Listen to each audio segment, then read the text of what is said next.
Alhamdulillahi Rabbil Alamin.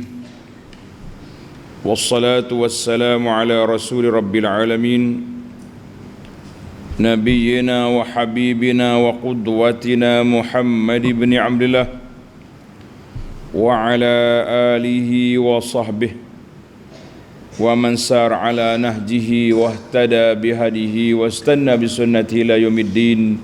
Amma ba'du. Muslimin dan muslimat, para jemaah, para pencinta ilmu, para pencinta Al-Quran dan Sunnah, Assalamualaikum warahmatullahi wabarakatuh. Alhamdulillah, pada pagi yang ceria ini 11 Rabiul Awal 1445 bersama dengan 27/9/23, kita teruskan pengajian kita dalam tafsir surah Al-Baqarah. Surah Al-Baqarah juzuk yang kedua, surah yang kedua juzuk yang pertama. Ayat yang kita akan baca bermula ayat 53 sehingga ayat 57, di mana dalam ayat ini Allah SWT mengungkit, memperingatkan Bani Israel tentang nikmat-nikmat yang dianugerahkan kepada mereka. Di antara nikmatnya, Allah Ta'ala beri kepada mereka kitab At-Taurah, dan umat Muhammad sallallahu alaihi wasallam Al-Furqan, yakni Al-Quran, serta Allah Ta'ala terima taubat Bani Israel penyembah lembu. Walaupun dia buat satu jenayah mungkar yang besar, tapi masih lagi diterima taubat mereka. Bani Israel ini bangsa yang keras kepala. Habis-habis satu episod, mari episod lain pula, dia minta nak tengok Tuhan pula. Musa, aku nak tengok Allah. Tak main dengan percaya dalam hati gini, tak mau, nak tengok depan. Maka Allah SWT matikan mereka, kemudian hidup balik mereka, dan mereka sesak di padang pasir Sinai beberapa tahun. Dia duduk makan di situ al-manna was-salwa. Manna was-salwa, nama jenis burung, dan rezeki-rezeki yang lain. Maknanya dalam siri ini kita masih lagi meneruskan memperingatkan Bani Israel tentang nikmat yang Allah Ta'ala anugerahkan kepada mereka. Dia ada berapa semalam? Ada 10. Kita dah sebut 3 yang lepas. 3 perkara telah kita sebut. Hari ini yang keempat, iaitu inzalit Taurah. Allah Ta'ala turun Taurat. Kita tengok satu persatu, insya-Allah. Lagi banyak lagi kita kita mengenali nikmat yang Allah Ta'ala anugerahkan kepada mereka. Mari kita baca ayat dulu. Bagi pelajar yang ada tafsir pimpinan Ar-Rahman Jawi, muka surah 18. Muka surah 18. A'udzu billahi minasy syaithanir rajim. وَإِذْ قَالَ مُوسَى لِقَوْمِهِ يَا قَوْمِ إِنَّكُمْ ظَلَمْتُمْ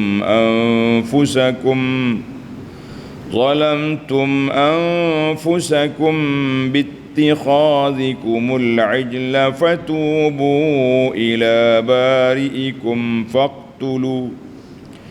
فاقتلوا أنفسكم ذلكم خير لكم عند بارئكم فتاب عليكم إنه هو التواب الرحيم وإذ قلتم يا موسى لن نؤمن لك حتى نرى الله جهرة فأخذتكم الصاعقة وأنتم تنظرون ثم بعثناكم من بعد موتكم لعلكم تشكرون وظللنا عليكم الغمام وأنزلنا عليكم المن والسلوى كلوا من طيبات ما رزقناكم وما ظلمونا ولكن كانوا أنفسهم يظلمون. Allahu Akbar. Balik kepada ayat kita. Balik kepada ayat.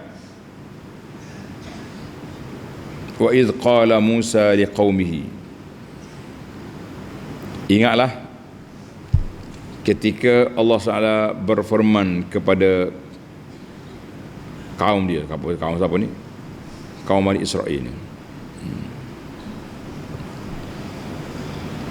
Wa idh qala Musa liqaumihi, wa atayna dulu. Wa idh atayna Musa al-kitaba wal furqan la'allakum tahtadun. Wa idh atayna Musa al-kitaba wal furqan la'allakum tahtadun. Dan wa idh bermakna wazkur, ingatlah. Dan kenangkanlah ketika kami turunkan kepada Nabi Musa kitab, yakni Taurah, dan keterangan-keterangan yang terkandung di dalamnya yang membezakan di antara yang benar dengan yang salah supaya kamu mendapat petunjuk. Tulis. Ini yang keempat.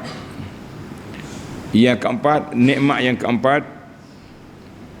Apa dia nikmat yang keempat? Allah Ta'ala beri kepada mereka Bani Israel, iaitu inzalut Taurah al-fariqah bainal haqqi wal batili wal halal wal haram ala Musa.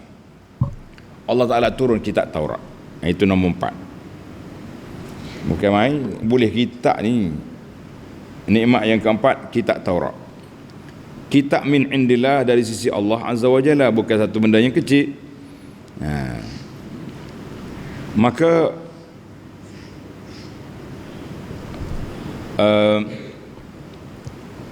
mereka buat satu kezaliman, ada kitab tak mau ikut.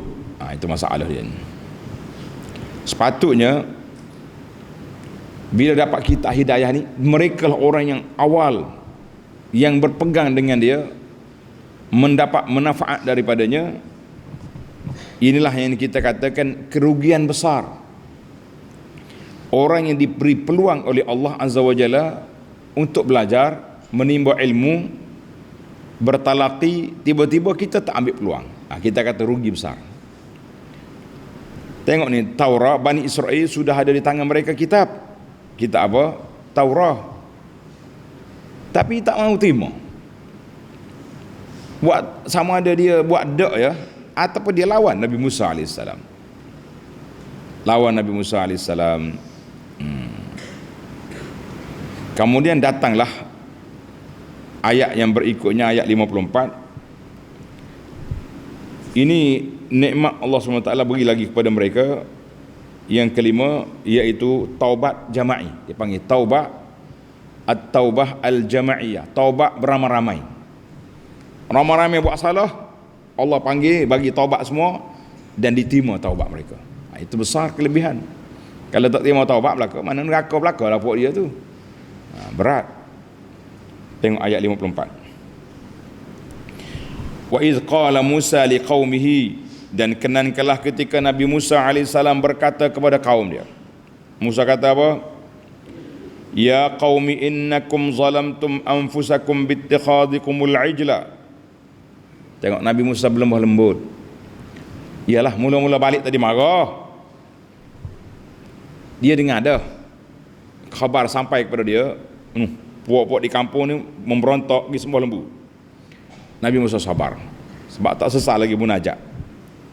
Bila dia balik, tengok-tengok orang sembah lembu, campak dia punya Taurat, pegang janggut Harun. Mau buat apa Harun? Panjanglah cerita hikayat tu. Sesar daripada cerita kepanikan ataupun keterkejutan Nabi Musa tadi, barulah dia panggil semula kaum dia. Ya kaum, Kaumku. Maknanya ini Allah Ta'ala nak ajar kepada pendakwah, nak marah setara mana pun, kawal bahasa. Jangan pergi tempat orang tak dengar kata kita bahasa jahil, bahasa bodoh. Jangan menjahil dan membodoh-bodohkan orang, tidak elok. Ya kaum, Nabi Musa masih lagi menggunakan talatuf, menggunakan bahasa supaya mereka dengar kata. Wahai kaumku, sesungguhnya kamu telah menganiayai diri kamu sendiri dengan sebab kamu menyembah patung anak lembu itu. Jadi ialah pergi semua patung buat apa pulanya? Itu dia panggil satu kezaliman yang dia buat.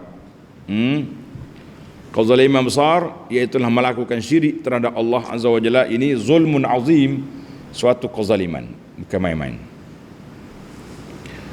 Allahu Akbar. Jadi oleh kerana kamu salah disembah lain daripada Allah Azza wa Jalla, fatubu ila bari'ikum, maka bertaubatlah kamu kepada Allah yang menjadikan kamu. Jangan pergi sembah lembu lah. Lembu tu membuat dia, kamu buat dia, kamu cipta dia, kamu tempah dia, kamu pergi sembah dia. Pelikmu. Sembah Allah yang menciptakan kita semua. Apa dia undang-undang? Tengok, dengar ni pelajar. Ini undang-undang keras ulama. Maaf, umat-umat terdahulu keras dia punya undang-undang. Apa dia syarat nak taubat? Syarat taubat apa? Syarat taubat ni, fatubu ila barikum faqtulu anfusakum, iaitulah bunuhlah diri kamu. Nak taubat kena bunuh diri, mati. Tengok ni, tengok nota di bawah. Yakni hendaklah orang-orang yang tidak bersalah membunuh orang-orang yang melakukan kesalahan itu, sekalipun mereka dari kaum kerabat dan sahabat handai.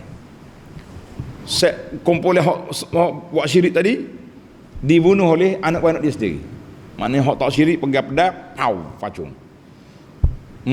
Semua lembu, semua kau, barulah diterima taubat. Allahu Akbar. Berat dia. Zalikum khairul lakum inda bari'ikum fataba alaikum. Ya, demikian itu lebih baik bagi kamu di sisi Allah yang menjadikan kamu supaya Allah menerima taubat kamu. Innahu huwat tawwabur rahim. Sesungguhnya dialah yang amat pengampun, penerima taubat, lagi amat mengasihani. Lagi amat mengasihani. Jadi ini ayat ini tanda pelajar itu dia panggil apa dia? Kita sebut sana ni dari sudut istilahnya dia panggil at-takhallusul jama'i minal mujrimin. Maknanya kita bebaskan, hapuskan penjahat-penjahat tadi dengan taubat dia secara beramai-ramai. Allahu Akbar. Allah Ta'ala perintahkan Nabi Musa AS supaya bunuh mereka semua. Zaman kita lah ni tanda ni pelajar. Umat Muhammad SAW ni macam mana cara nak taubat? Macam mana cara nak taubat? Adakah kena bunuh? La, kalau bunuh tak taubatlah dia, mati dalam keadaan dosa besar. Semalam cuba tengok video semalam. Tajuk kitanya 4 syarat utama taubat. Risalah tu cantik. Tajuk dia aku ingin bertaubat. Tengok dalam internet, kita dah letak link dia. Syarat yang pertama, taubat, berhenti daripada dosa yang dibuat, menyesali di atas dosa-dosa yang lepas, berazam tidak akan ulang balik. Kalau berterlibat dengan hak orang, hantar balik barang orang, minta maaf, minta halal. Dan dalam buku ini, aku ingin bertaubat ni menarik dia letak 11 syarat detail tentang taubat. Syarat yang pertama yang menarik, iaitulah taubat tu mesti kerana Allah, bukan dia berhenti maksiat kerana sebab. Kenapa tak pergi maksiat? Takut polis. Ataupun dia sudah tua tak larat dah nak pergi zina, tak ada orang nak dah. Jalan gogek belaga kepala lutut dah kata orang. Ataupun dia sakit dah tak mampu nak buat dah benda tu. Jadi itu bukan taubat kerana Allah, taubat kerana doktor, kerana kesihatan. Tak. Taubat bukan Allah. Tuan-tuan boleh tengok dalam rakaman ataupun tengok buku, menarik kita tu. Alhamdulillah. Jadi para jemaah sekalian, umat Muhammad ni ummatur marhumah. Allah Ta'ala sebut dalam wa yad'u anhum al-aghlal. Allah Ta'ala dah hilangkan daripada umat Muhammad SAW ni perkara-perkara berat yang diletak di atas orang-orang dulu. Tengok, orang nak taubat, bunuh diri. Umat Muhammad nak taubat, ambil wudu, mengalirkan air mata, minta ampun dengan Allah Azza wa Jalla. Kalau orang hantar balik, insya-Allah Tuhan terima taubat.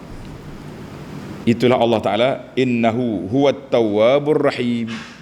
Allah Ta'ala ni penerima taubat, lagi sangat kasih yang belas kepada hamba-hamba dia. Allahu Akbar. Baiklah, itu yang keberapa. Jadi ayat ini Allah SWT peringatkan kita para jemaah sekalian supaya jangan mudah kecewa bila benda-benda berdosa. Kalaulah puak-puak hak kafir kerah kepala tu pun boleh diterima taubat, macam mana dengan kita umat Muhammad sallallahu alaihi wasallam ini, umat yang sentiasa bertaubat dan beristighfar. Allahumma ja'alna minat taibin wa minal mustaghfirin. Ya Allah, jadikan kami ini orang yang sentiasa bertaubat, sentiasa beristighfar, minta ampun kepada Allah Azza wa Jalla. Baik, kita pergi kepada yang seterusnya. Tengok ni perangai Bani Israel. Selesai daripada ni, mari pula perangai lain pula. Tengok ayat 55. Wa idh qultum ya Musa lan nu'mina laka hatta nara Allah jahrah. Dan kenankanlah ketika kamu berkata, wahai Musa, kami tidak akan beriman pada kamu sehingga kami dapat melihat Allah dengan terang, dengan mata kepala kami. Pasal perangai kerah kepala sengerti dia, nak tengok Tuhan depan.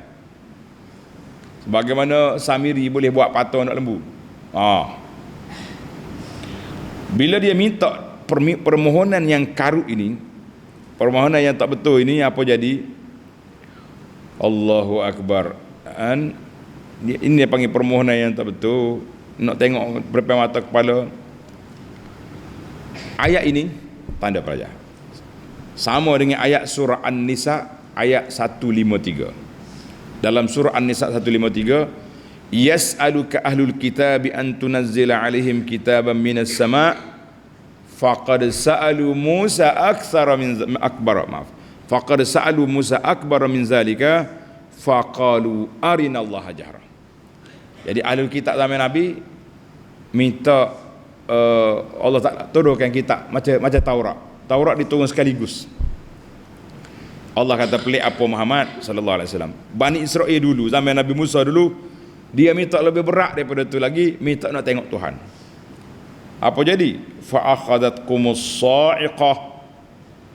Maka kerana itu kami sambar petir, kamu disambar petir, wa antum tanzurun, sedangkan kamu tengok. Jadi dalam surah An-Nisa, fa akhadhathumus sa'iqatu bizulmihim, mereka telah disambar dengan petir kerana kezaliman yang mereka buat. Permohonan karut dia tu, maka Allah SWT marah, Allah SWT pengsankan mereka. Ada kata famutum, kamu mati. Bila kena kena sambar ke petir tu, mati. Sa'iqah. Fa'aqabakumullahu bis-sa'qi famutum yanzuru ba'dukum ila ba'din wa huwa yamutun. Pakat duk tengok orang ni belebok ke bawah habis mati. Tengok depan-depan mata. Ada kata pengsan, ada kata mati. Wallahu alam. Yang pentingnya Allah Ta'ala sebut maut. Tengok, ini nikmat yang keenam. Tanda pelajar, kalau tak tulis nombor tak boleh nak jumpa cari. Nikmat yang keenam, al-ihya ba'dal maut. Setelah dia kena petir tadi, disambar petir tadi, mati sungguh, ataupun pengsan ke, mati, wallahu alam. Allah Ta'ala sebut sini mati. Maka Allah hidup balik. Nah, tengok ni. Thumma ba'atsnakum min ba'di mautikum la'allakum tashkurun. Tak tulis. Ini nikmat yang keenam, nikmat al-ihya ba'dal maut. Kemudian kami bangkitkan kamu sesudah kamu mati atau pengsan dari sambaran petir itu supaya kamu bersyukur. Jadi ahyainakum min ba'di mautikum. Ada kata matilah. Mati sengoti, mati sungguh. Ada kata pengsan. Yang penting dia tak sedar. Kemudian Allah Ta'ala hidup balik supaya apa? La'allakum tashkurun, litashkuruni ala ni'mati alaikum, supaya kamu syukur nikmat aku ke atas kamu. Bil ihya, untuk kamu terus bertaubat. Ya Allah. Jadi 6 nikmat. Tulis apa? 6 nikmat Allah Ta'ala sebut tentang Bani Israel. Pergi hidup balik, hidup semula, ataupun sedar balik, boleh mikir balik, boleh taubat balik di atas dosa-dosa yang dia buat tadi, di atas kepincangan yang telah berlaku. Maka Allah Ta'ala bawa mari sini nikmat yang ketujuh dan yang ke-8. Yang ketujuh, nikmat Allah Ta'ala beri peneduh. Dia di tengah dia sesak tengah padang pasir, awan mari tudung. Panas weh padang pasir ni, jangan duk gurau, panas. Tengok ayat. Wa zallalna 'alaikumul ghamama wa anzalna 'alaikumul manna wassalwa. Dan kami telah menaungi kamu dengan awan dari panas matahari di padang pasir. Jadi oleh kerana pokok Bani Israel ni, tadi dia minta nak tengok Allah, dia mati atau pengsan. Lepas tu dia buat perangai pula, sesak di padang pasir teh. Dia panggil, dulu kita selalu dengar dia panggil padang teh, bukan padang teh macam kamera Highland tu, tempat orang tanam pokok teh tu, bukan. Teh maknanya sesat. Sesak di padang pasir Sina. Padang pasir tu luas. Dia bangun pagi, dia berjalan kono-kono nak keluar daripada padang pasir ni. Petang kali balik tempat yang sama. Tak balik dah kita, rehat dulu. Makannya dia al-manna was-salwa. Jalan pula esok, hari ni kita pergi kot ni pula, pusing kot ni, berjalan satu hari, balik tempat yang sama, tak ada nak pergi dah. Berapa tahun dia punya sesak di padang teh, padang tempat dia sesak lah. Ana selalu daripada budak lagi, ada ustaz kita ngajar tafsir, dia kata sesak di padang teh, padang Sina, padang pasir Sina di Mesir. Panah tu. Ana pergi Mesir 2 kali. Waktu muda dulu, tak sakit lutut. Waktu musim panas itulah kita pergi naik Bukit Tursena. Naik Bukit Tursena, tempat Nabi Musa munajat. Naik setengah, orang kata nak naik bila? Panas dah tu, kita kena naik setengah malam. Kita pergi sewa hotel di tepi kaki bukit. Lepas maya Isya, siap makan kenyang-kenyang, jalan kaki naik Bukit Tursena. Siapa di puncak dia tu? Dekat subuh. Kalau lepas kita turun, dia kata taubat dah, aku tak naik dah. Kebetulan sakit lutut pula, tak saya naik. Tak ada kerja apa dekat naik. Naik. Lepas tu nak pergi tengok tempat Nabi Musa munajat, tempat bukit. Tajalla rabbuhu lil jabali ja'alahu dakka. Dia tunjuklah sini tempat. Boleh tunjuklah belakangnya, tapi wallahu alam. Jadi panah tengah panah pasir di Sina tu, apa jadi? Wa zallalna 'alaikumul ghamam, aku atas mari awan jadi atap teduh relax situ. Ay wa raina ankum wajhas sama bis sahabil abyadir raqiq. Awan yang lembut. Mana tidak kata awan panas dak, awan hak lembut, seduh macam ekornya, relax. Allahu akbar. Litaqikum harras syamsi fittih, aku nak jaga kamu daripada panahnya matahari di padang pasir yang tempat kamu sesak tu. Tempat dia sesak tu. Itu dia panggil nikmat yang ketujuh, iaitulah nikmat teduh. Nikmat yang ke-8, nikmat al-it'am Allah Ta'ala beri pada mereka bekalan makanan. Tak payah cari makanan, makanan mari di depan kita. Subhanallah. Apa dia makanan dia? Wa anzalna alaikumul manna wassalwa. Dan kami turunkan kepada kamu manna dan salwa. Salwa bukan nama orang. Tempat kita ni ramai buah-buah ni. Salwa, najwa, apa lagi? Apa lagi awak? Ada nama kakak-kakakmu. Salwa, najwa. Tak ada dah. Hok bunyi wawa kita ada. Nuah laki-laki. Mana salwa. Baik. Apa dia makna salwa? Jangan marah weh. Salwa marah dah lagi ni. Dia kata mana sejenis makanan yang manis, pekat macam madu, yang turun seperti embun dari langit.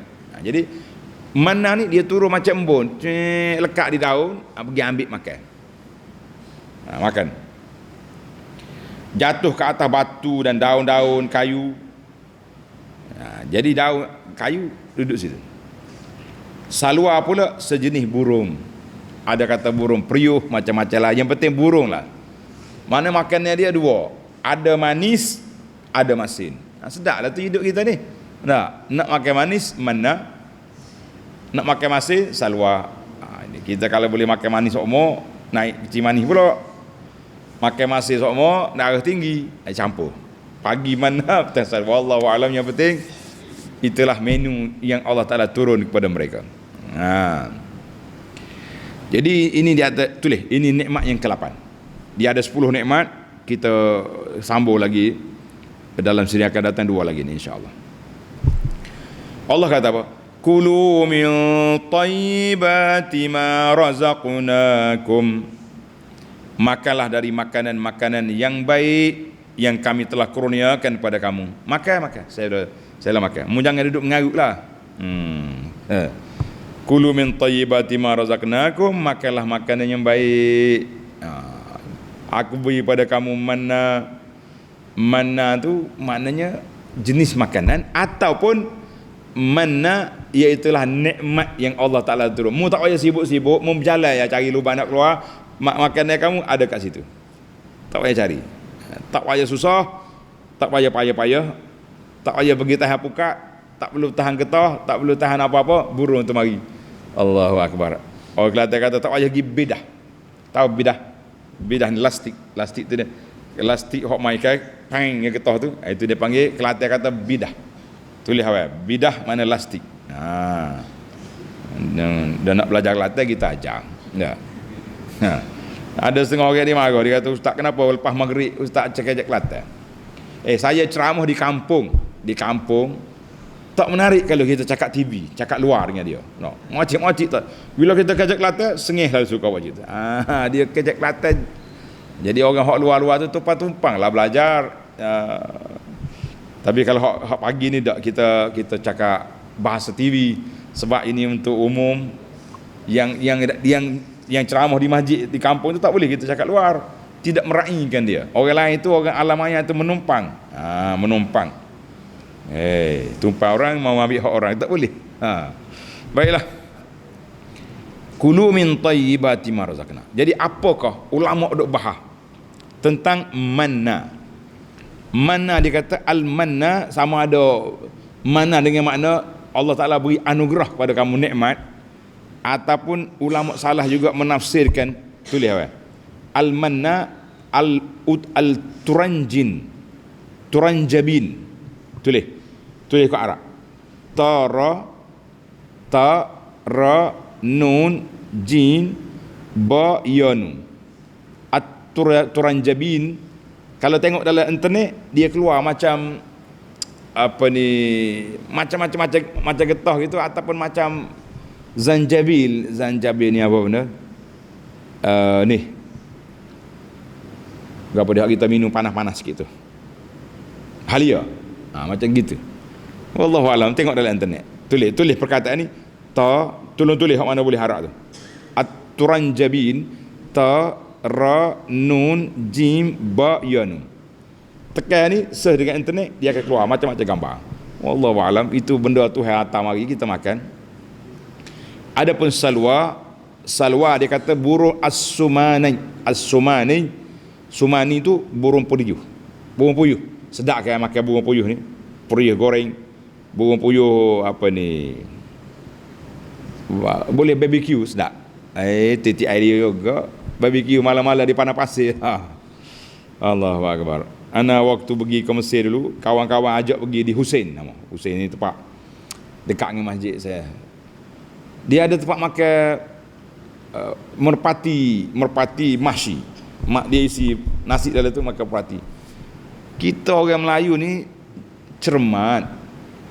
Mana ada di kaki burung tu bulu-bulu. Bahaya ke Mesir ni bulu pun ada. Kata aku nak makan lagu mana ni.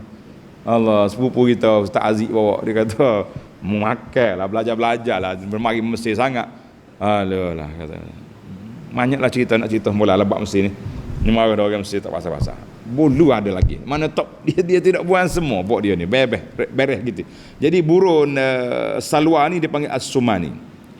As-sumani. Allahu akbar. Terbaik mari ambil bakar sedap. Kulu min tayyibati ma razaqnakum, ai makanlah rezeki yang baik pada kamu, wa huma tayyibani hissan wa ma'nan. Dua ni sesuai. Sehat, makan ni dia panggil energi ke apa dia sekarang. Sehat, berkhasiat. Sedap dan berkhasiat. Makan. Mengamuk pula puak Bani Israel ni. Nak tu. Al-fumiha wa basaliha wa adasiha. Puah dah makan kau ni. Nak makan kacang full. Nak makan adas, kacang adas. Nak makan basal, bawang, nak macam-macam dia minta. Allah Tuhan kata udkhulu Misra fa inna lakum ma sa'altum. Mu keluar daripada padang kamu sesak ni, pergi ke Mesir, belilah banyak di pandang. Tapi nak keluar macam mana? Dia tak jumpa jalan. Allah Taala sekat dia, bawa tahu duduk di situ sebab nak denda dia kerana kerah kepala tak dengar kata. Allahu akbar. Maka di akhir ayat ini Allah kata apa? Wa ma zalamuna walakin kanu anfusahum yazlimun. Allah kata, dan tidaklah mereka mengenai kami sebab mereka kufurkan nikmat itu, tetapi sebenarnya mereka adalah mengenai diri mereka sendiri.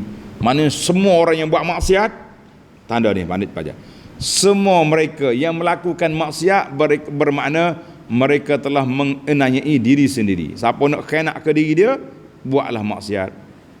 Siapa nak kenak pada diri, bermakna orang itu telah buat maksiat. Maksiat. Faham? Ada orang kenak diri sendiri? Adakah tidak orang kenak diri dia? Ada. Dengan apa? Dengan buat maksiat. Siapa dia buat maksiat, maka dia orang itu dikira sebagai menzalimi diri sendiri. Sebab dengan maksiat dia akan dimurkai oleh Allah. Bila Allah murka, hilang nikmat, hilang kasih sayang.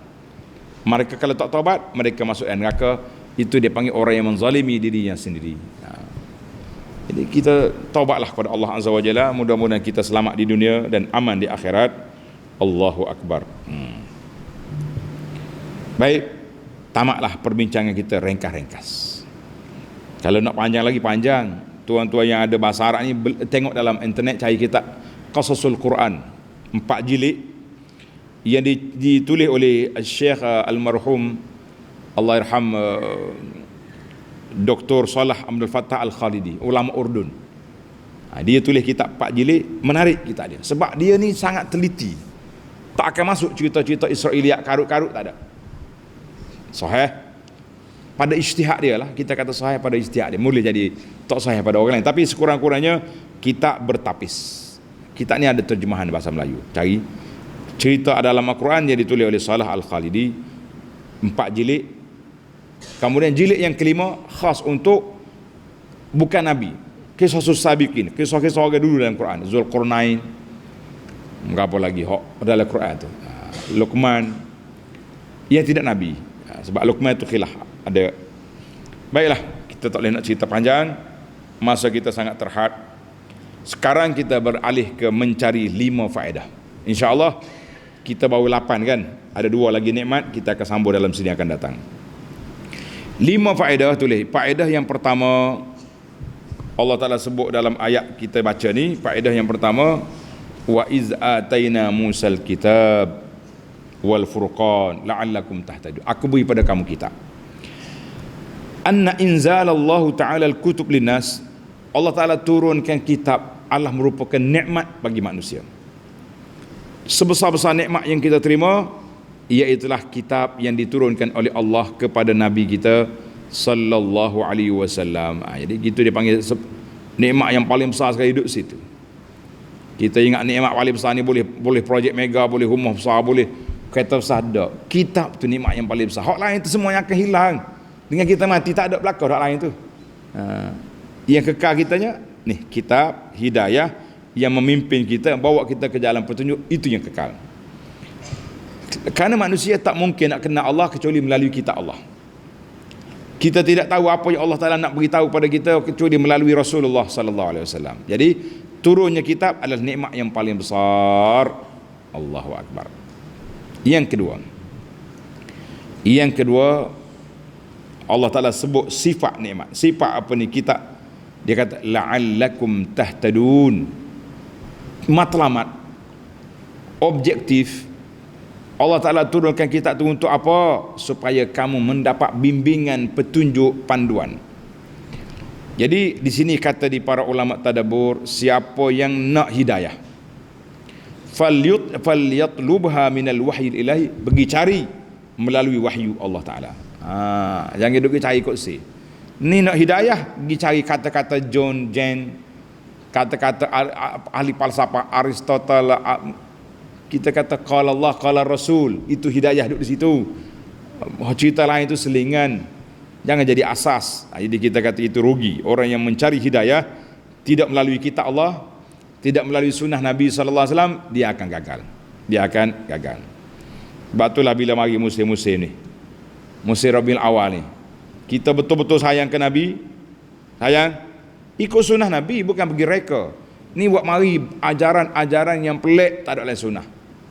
Dia panggil ajaran haul, ajaran apa ni, tidak ada dalam sunnah. Tak ada pula Abu Bakar Umar buat haul dekat kubur Nabi, mengenangi sejarah kelahiran Nabi atau kewafatan Nabi. Tak ada. Jadi kenapa kita duduk ihya ke benda-benda macam ni? Orang-orang yang bersekongkol dengan dia bertanggungjawablah di hadapan Allah Azza wa Jalla. Baik. Yang ketiga, kita belajar daripada gaya Musa. Musa kata, tengok ayat 54, wa idh qala Musa liqaumihi ya qaum. Nabi Musa ni backing Nabi Musa. Bila dia balik tengok orang semua lembut, campur wa alqal alwah, campur dia punya lauh Taurat. Dia pegang janggut Harun. Saya kata, ya akhi, la ta'khudh bi lihyati wala bi ra'si, mu janganlah pegang janggut aku, kocok kepala aku, jangan. Allah, backing. Tapi bila dia berdepan dengan kaum dia dah cool lah. Yalah, sekali turun tu marahlah juga. Lepas tu dia bercakap, ya qaum, kaumku, Bani Israel, wahai anak beranakku. Tengok. Maka di sini kata ulama tadabbur, yang bagi lidda'i ila Allah an yasta'mil al-uslub alladhi yajziba ilaihi nas. Para pendakwah kena guna gaya bahasa, cara percakapan, cara interaksi yang boleh menarik orang untuk kembali ke jalan Allah Azza wa Jalla. Jangan pergi beki-beki. Tengok orang dah bahasa celaka gila, mu nak masuk neraka. Siapa dia nak taubat macam tu? Cuba kita pergi saudara. Kita ni dosa setara manapun, kita ada Allah yang Maha Pengampun, tapi bukan semua tempat lagu tahu. Waktu kita nak dakwah orang. Tapi kalau tak nak kata, wahai saudara, neraka tunggu. Uslub tu kena tengok kesesuaian keadaan. Jangan semua menerakakan, jangan semua syurga kan, kalau tidak orang tak takut pula. Jadi kata di hikayat Musa kata, ya qaumi fa inna hadza la syakka fi minat tawaddud.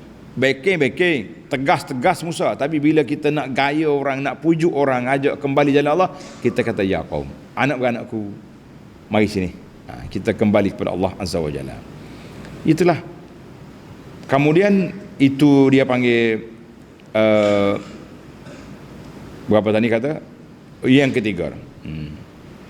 Yang keempat, bila kita suruh orang buat sesuatu atau kita larang sesuatu, mesti biar nampak hikmah di sebalik arahan atau larangan. Kenapa Nabi Musa AS bila dia suruh orang bertaubat, tengok ayat, fatubu ila bari'ikum faqtulu anfusakum. Nabi Musa sebut dosa dulu, tengok, innakum zalamtum anfusakum bittikhadikumul ijl. Oleh kerana kamu telah dosa, kamu buat syirik, maksiat besar, pergi ambil anak lembu, sembah anak lembu, mu kena taubat. Artinya kita kena maklumkan kesalahan orang baru kita suruh dia taubat. Kadang-kadang bila kita suruh dia taubat lagi, nak taubat apa? Apa salah saya? Dia pening. Salah apa aku? La. Kita kata ini kesalahan, taubatlah. Maka fatubu ila bari'ikum, taubatlah kamu kepada pencipta kamu. Al-Bari dengan mana pencipta. Jadi kita guna nama-nama Allah Ta'ala, tulis apa? Mengguna nama Allah Ta'ala mengikut yang sesuai. Bila kita cakap tentang taubat, kita kata Tawwab, Allah Ta'ala yang Maha Pengampun. Allah Ta'ala, bila kita cakap tentang dosa, Allah Al-Jabbar, Al-Muntaqim, Al-Jalal. Jadi dia panggil uslub fiqhul asma'ul husna. InsyaAllah cita-cita kita yang perlu kita laksanakan, nak baca kitab kepada tuan-tuan kita asma'ul husna. InsyaAllah satu hari nyasapalah masa tu.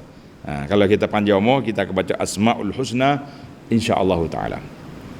Maka itu dia panggil uslub fatubu. Tengok dalam ayat ni, bittikhadikumul ijla fatubu, dipanggil afa litartib wa ta'qib, maknanya oleh kerana kamu bersalah terus taubat, jangan tangguh. Dalam siri kuliah kita semalam dia panggil ta'khirut taubah yahtaju ila taubah. Siapa dia menangguhkan taubat dia daripada dosa-dosa dia buat, dia kena taubat lain pula. Taubat dosa satu, taubat menangguhkan dosa satu lagi. Itu dia panggil uslub. Baiklah, kita pergi yang terakhir, kita tamatkan perbincangan kita ini. Apa dia Allah Ta'ala sebut kepada kita para jemaah sekalian, wa ma zalamuna walakin kanu anfusahum yazlimun. Allah Ta'ala kata semua tindakan-tindakan yang kami ambil ni, tindakan yang kami ambil ke atas kamu ni bukanlah sebab kami nak zalim, bukan aku nak nyanyi kamu, hei hamba aku, Tuhan kata, tapi mu sendiri zalim. Maknanya kita boleh faham di sini, orang zalim iaitulah orang yang langgar perintah Allah Azza wa Jalla, itu orang zalim. Sebab itulah bila kita kata mana-mana orang yang musuh Allah tu maknanya orang yang bukan Islam, musuh Allah dari sudut akidah. Jangan salah faham. Masyarakat kita ni mudah koyak. Kita kata musuh Allah, dia kata orang itu musuh Allah Ta'ala. La, musuh Allah Ta'ala semua orang yang tidak beriman pada Allah itu panggil musuh Allah. Dari sudut akidah boleh dia jadi dia baik. Jangan itu. Itu yang kita kena faham. Satu lagi, kita ni bila kita bincang tentang ayat Allah yang besar dalam ilmu tadabbur, kita nak merealisasikan ayat-ayat itu dalam kehidupan kita. Semalam bila ana cerita tentang Fir'aun, tuan-tuan tanda, Fir'aun ni ikon kepada penguasa yang zalim, angkuh, takabur. Jadi kita katalah mana-mana orang yang sombong, bila dia dapat kuasa, dia sombong. Sekak sana, sekak sini, dakwa sana, dakwa sini. Kita kata siapa yang zalim kepada orang, dia akan terima padah dia. Ramai juga yang koyok rupanya. Macam-macam dia komen di bawah. Dia kata kita ni masuk campur hal politik lah. Kita kata nak belajar Quran, belajar bahasa Quran. Dalam Quran ada Fir'aun, ada Haman, Perdana Menteri yang penasihat yang tidak baik kepada Fir'aun. Ada Qarun. Qarun ni bukan menteri keuangan Fir'aun. Qarun itu sendiri ikon kepada ahli koprak yang sombong, yang takabur, yang tak sedar diri. Ini contoh-contoh. Gapo lagi kita nak dalam Quran Allah? Ada cerita Abu Lahab, keluarga yang menentang dakwah. Jadi dalam Quran ini semua ada ibrah-ibrah, pengajaran-pengajaran. Bila kita nak belajar Quran, kita kena ingat, jangan duduk tunjuk mata kita, duduk tunjuk orang. Tak. Bila kita kata ini ayat ini menunjukkan bahawa penguasa yang zalim masiruhu akan pergi kepada tempat yang dia akan dihina oleh Allah Azza. Siapa saja atas dunia ni, Arab ke, Melayu ke, orang putih ke yang zalim, Allah Taala akan hina mereka. Tiba-tiba mari dia komen di bawah ni pelik-pelik. Kita kata subhanallah, inilah contoh akhlak buruk pelajar-pelajar bila dia mari kepala dia orang panggil tersumbat dengan isu-isu semasa yang dia duk fikir, itulah yang jadi. Jadi kalau kita mari dengan hati yang terbuka, lapang dada, betul-betul nak belajar Al-Quran ni, semua benda dalam ni ada. Takkan pula mengaji Quran mari ngata orang, bila kita ajar orang suruh kata orang. Kita berjuang lama dah nak memulihkan hati kita. Jangan benci sama-sama orang Islam. Sama-sama orang Islam kita ada kena satu wahdatul ummah, kesatuan ummah, bahawa kita tidak diganyang oleh orang. Tapi apa boleh buat nasib kita, sama-sama kita hentam aku, tapi dengan orang kafir kita berdakak, kita bercium, kita kata inilah kepincangan yang berlaku dalam masyarakat. Jadi banyak benda-benda Allah Ta'ala sebut tentang cerita Bani Israel kerah kepala dia kepada Musa, Nabi Musa berdepan dengan Fir'aun. Jadi sehingga ada dalam kitab sirah mengatakan Abu Jahal Fir'aun umat ni. Jadi watak Fir'aun ada di bila-bila sampai kiamat, orang pelakon yang berbeza tapi wataknya ada. Fir'aun ada dalam masyarakat. Sombong, angkuh, Fir'aun.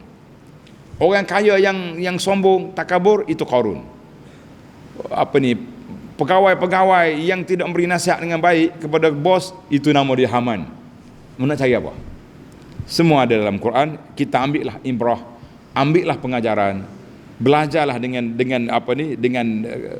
dengan minda yang terbuka bahawa Al-Quran kita hidayah.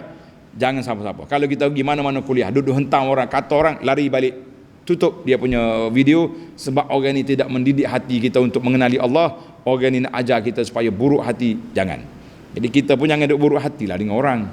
Ni saya dah senang-senang dia tulis, ustaz ni saya belajar Quran dengan dia, tapi dengan ni saya tak mau terima. Kalau awak tak mau terima, pergi cari ustaz yang awak setuju. Pergi cari orang yang kita suka, yang sama-sama duduk mengata orang tu lagi selesa, lagi senang, insya-Allah. Belajar Quran, belajar betul-betul. Belajar Quran, kita amalkan akhlak Al-Quran, dan dalam Quran ni mesti ada. Yang kena atas kepala kita pun ada, kena atas kepala orang pun ada. Kita akan baca semua apa yang disebut oleh Allah.